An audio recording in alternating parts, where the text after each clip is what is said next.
With so many of you taking to the skies to get to your chosen holiday destinations this month, it seems appropriate for us to also turn our gaze skyward for our next review. Designed by Remond and published by Scorpion Mask, SkyTeam attempts to provide an answer to the question every gamer has pondered. If the pilots of my plane vanished, Flash Gordon style, would I be able to stick the landing? Whilst gagged. SkyTeam is a strictly two-player cooperative game that has earned significant acclaim since its 2023 release, picking up awards from Golden Geek, Spiel, Board Game Arena and more besides. But as someone not necessarily elevated by the aviation theme, I'm keen to explore whether this game transcends that premise and delivers exciting gameplay in its own right. As ever, we'll start with a summary of the rules as a basis for the review, but you should feel free to skip to this timestamp if you just want to get my thoughts about the game rather than understanding how to play. So if you'd please fasten your seatbelts and ensure your seat is in an upright position, we'll get right into it. In this game, the board is your pilot's console, with or without various additions that we'll come on to, which is colour-coded to remind you which player can undertake which actions. You'll start by selecting a destination, those available being divided into 4 difficulty levels: green, which I strongly recommend you start with, yellow, red, and the excruciatingly challenging black destinations. Your altitude track will start at the highest altitude available, reducing at the end of each round so as to mark the time available to reach the airport and successfully land. This track will also tell you the turn sequence and occasionally provide you with reroll tokens when you reach specific altitudes. The pilot in blue and co-pilot in orange will each roll 4 dice in secret, determining the values available for placement during the upcoming round. The purpose of 2 of each player's dice are mandatory, with each having to assign a die to the plane's axis and a die to the plane's engines each round. Once the 2 axis dice have been placed, the orientation of the plane will tilt towards the highest dice by a number of marks equal to the difference in value between the dice. If at any point the axis reaches either of the red crosses, the plane will go into a terminal spin and you will lose the game. In the case of the engine dice, the combined value will determine how far the plane moves along the approach track. If this value is less than the blue marker, the plane will remain stationary, whilst a value above the orange marker will move the plane 2 spaces. The sweet spot is often between these markers, moving the plane a single space and therefore keeping pace with the altitude track. The plane's movement occurs immediately upon the second die being placed against the engines, so timing is a factor. You will need to ensure that the route ahead, shown by the approach track, is clear. Most commonly, you will need to remove other planes from the route ahead by assigning a die to up to 3 radio spaces each round, 2 of which are available to the co-pilot and 1 is available to the pilot. For example, if the co-pilot places a die of value 3 to one of their radio spots, this will signal the control tower to clear a plane from your path situated on the 3rd space from your aircraft. Each player has a number of additional responsibilities during the game that only they can fulfill. The co-pilot must, in sequence, deploy the flaps by assigning the correct value die as indicated in the relevant spaces. However, doing so increases the drag on the aircraft, moving the orange engine marker and therefore making the dice total required on the engines for a 2-space movement increasingly higher. The pilot similarly must lower the landing gear. The 3 dice must be of correct value but can be assigned in any order during the landing. These will advance the blue engine marker, making it more likely the aircraft will be stationary. The pilot must also ready the brakes by assigning up to 3 dice in sequence, advancing the red brake marker. On the final turn, where your altitude and distance from the airport will hopefully have been managed in such a way as to reach the last space together, you will switch from using the engine spaces and apply the brakes instead. If the value of the 2 dice assigned in this final turn are below the value of the red marker, you successfully bring the aircraft to a stop before the end of the runway.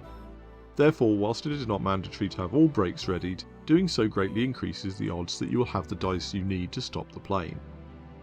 To summarise the checklist for a safe landing, to survive you must reach the airport space on the turn the altitude tracker will move to 0, adjust the axis of the plane so that it is level when you land, avoid colliding with other planes when you move, ensure the 3 landing gear buttons are toggled on in any order, ensure the 4 flaps are deployed in sequence, and assign enough dice to the brakes that on your final turn you'll be able to stop the plane before you run out of runway. This would be far easier to achieve were it not for additional rules dictating how and when players can discuss their plans during the game. Before dice are rolled each round, players can discuss overarching strategy as long as they do not talk about specific dice values. However, once the dice are rolled, all communication must cease, leaving you to decide which dice will be most beneficial for your tasks and the order they should be deployed, with no more information than the board state and what you can intuit from the dice your partner has already placed. You do have some mitigations against mistakes or poor luck on the dice roll. When available, reroll tokens can be invoked by either player at any point during the round, enabling both players to secretly roll as many of their unassigned dice as they wish. Up to 3 times per round, either player can assign a die to preparing coffee, which will then be available for either player to use in order to adjust the value of a single die by 1. Beyond these core rules, different routes will introduce further mechanics into the mix. For example, some routes will also require you to manage fuel, roll to add extra planes into your path, or even train an intern, because you might have landed successfully, but if you don't do so having passed on your knowledge to the next generation, well, you might as well have crashed. You monster. I've been aware of SkyTeam pretty much since it was first released, but if I'm honest, there was very little about its theme or aesthetics that immediately drew me in. No disrespect intended to those actively interested in aviation, but if I tell you I played Microsoft Flight Simulator once as a teenager and it was enough for me to rule out pilot as a potential career, then you'll understand just how far outside my normal range of interest this theme sits. But having consistently seen SkyTeam ranked highly among the best games for 2 players, I had to find out what all the fuss was about, and truthfully there's a lot to love about this game. There is always going to be a knee-jerk mental barrier to learning any rule set that includes terms such as altitude and aerodynamics, but the rules are actually pretty quick to learn and to teach.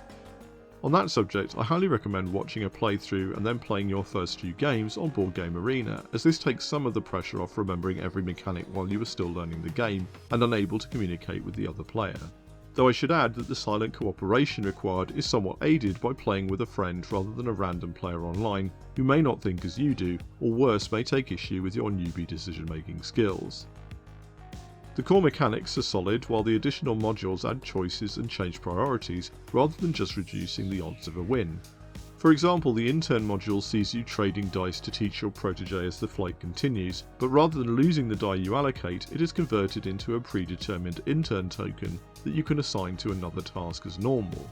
Situationally, this can be a benefit rather than a curse, allowing you to convert a die with a value you don't need into a token that might be more useful.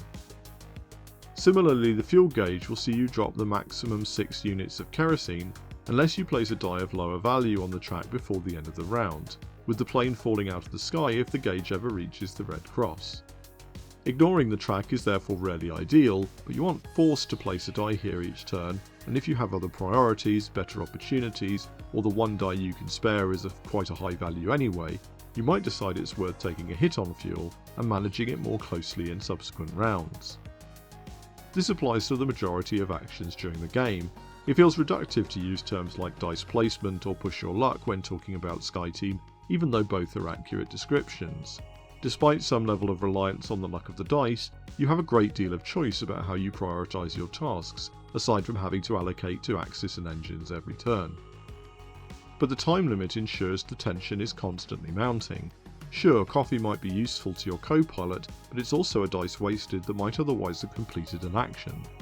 You'll start the game feeling as though you have plenty of time to complete your checklist, but manage these tasks poorly and you'll rapidly put yourself under pressure that is as much the result of your choices as the dice roll. All of this is crystallised by the rules about when you can speak to your partner. In many games, lack of player interaction is a drawback, but in SkyTeam it is a genuine feature. Almost every die placed by your co-pilot affects how you weigh your own decisions. If the other player assigns an engine die that you know you can complement easily, you might deprioritise putting your own engine die down. But this could also signal to your co-pilot that you are struggling and that they should assign dice to coffee in a misjudged effort to help you out. In short, the silence turns the simple act of placing each die into the creation or resolution of a cliffhanger in the story of your flight, and that's the sort of addictive tension that feels rare in a cooperative setting. In fact, the more we played this game, the less we spoke between rounds, as we started to have a shared understanding of what was required and how we would strategise each turn. For such a technical looking game, its clean mechanics mean that once you have learned the basics, it's a really quick game to set up and play, with plenty of scope to work through multiple destinations in a single session. And to be honest, I think you'll want to. Multiple playthroughs with the same partner will doubtless be rewarded with increasing synergy, making it a game I can see really appealing to familial or romantic partnerships. It is also surprisingly addictive. Since I started playing this game a few months ago, it has never been far from my thoughts. The temptation to grab a friend and break it out to attempt to reach one more airport in the flight log, proving at times almost unbearable. All of this to say, I'm very aware that this game may not visually appeal to every gamer, but this is one instance in which I encourage you to look at the gameplay over the theme. The convenience and speed of the setup, clear rules and nail-biting tension are all perfectly engineered to provide a sky-high tabletop experience. So yes, try SkyTeam. I'll admit it's not the most portable holiday game I've ever recommended to you, but you must admit there's something to the idea of playing this during an actual flight, being reminded of all the ways your journey could come to an unfortunate end, especially if you're a nervous flyer to begin with. Happy holidays, everyone. Thanks for watching. If this review was helpful to you, please do click on the like button. It makes more difference than you'd think to a channel as small as ours. If SkyTeam isn't your preferred destination, we have quite the back catalogue of reviews at this point, so why not take a trip to another of our videos and subscribe to ensure you don't miss our future content. We'd like to thank you for flying Nameless Seraphim Gaming and remind you to remain seated until this video comes to a complete stop, which it will just as soon as I've reminded you to work hard, play better, and take care out there.